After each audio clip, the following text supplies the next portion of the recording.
Ich heiße Moritz Eggert und habe sehr viel Musik im Kopf, die ich aufschreiben muss, weil ich sonst verrückt werde.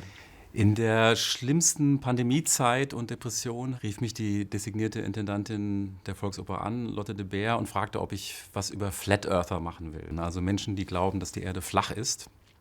Und daraus ist dann eben eine Idee entstanden, eine Oper zu schreiben, in der wirklich alle Verschwörungstheorien, die man so landläufig kennt, gleichzeitig wahr sind. Das Ganze ist aber auch eine Liebesgeschichte, es ist eine Komödie, es ist eine Science-Fiction-Geschichte.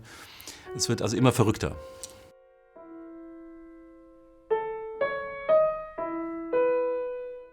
Also wenn ich jetzt die Handlung der Oper kurz zusammenfassen müsste, dann würde ich das am ehesten vergleichen so mit dem Schälen einer Zwiebel. Also das heißt, es gibt immer wieder neue Schichten, die in der Story aufgemacht werden, die eigentlich alles in Frage stellen, was vorher passiert ist. Und das ist genau der Effekt, den man hat bei Verschwörungstheorien.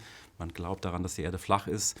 Dann glaubt man vielleicht auch daran, dass es Außerirdische gibt, die in Wirklichkeit die Erde beherrschen. Dann glaubt man vielleicht auch daran, dass es eine Verschwörung gibt, mit einer neuen Mobilfunktechnologie uns alle verrückt zu machen und unsere Gehirne zu erweichen. Und auch danach geht es noch weiter. Also sagen wir mal, die Oper durchsticht quasi diese Zwiebel und kommt an einem ungewissen Ende an.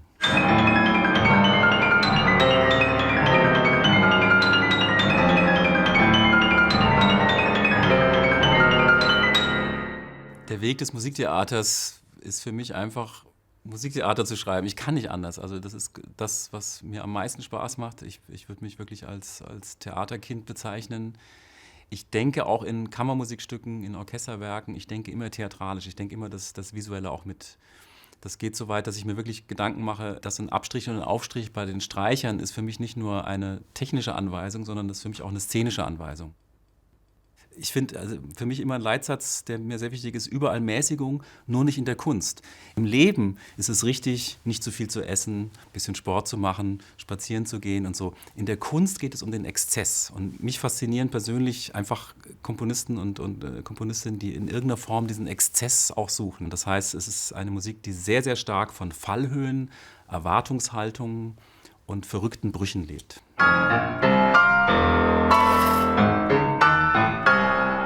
Ich finde zum Beispiel immer so eine Angst vor Emotionalität oder Kitsch auch zum Beispiel ist etwas, was viele Komponisten fürchten. Ich finde, gerade an der Grenze zum Kitsch wird es überhaupt erst interessant. Also der Kitsch, der komplette Kitsch ist uninteressant, aber an der Grenze, an dem Rand, wo es so umkippen kann, wo es gefährlich ist, da wird es für mich spannend. Und Oper ist eine wahnsinnig gefährliche, riskante Kunstform, wo so viel schiefgehen kann, wo so viele Träume und so viele Visionen zusammenkommen.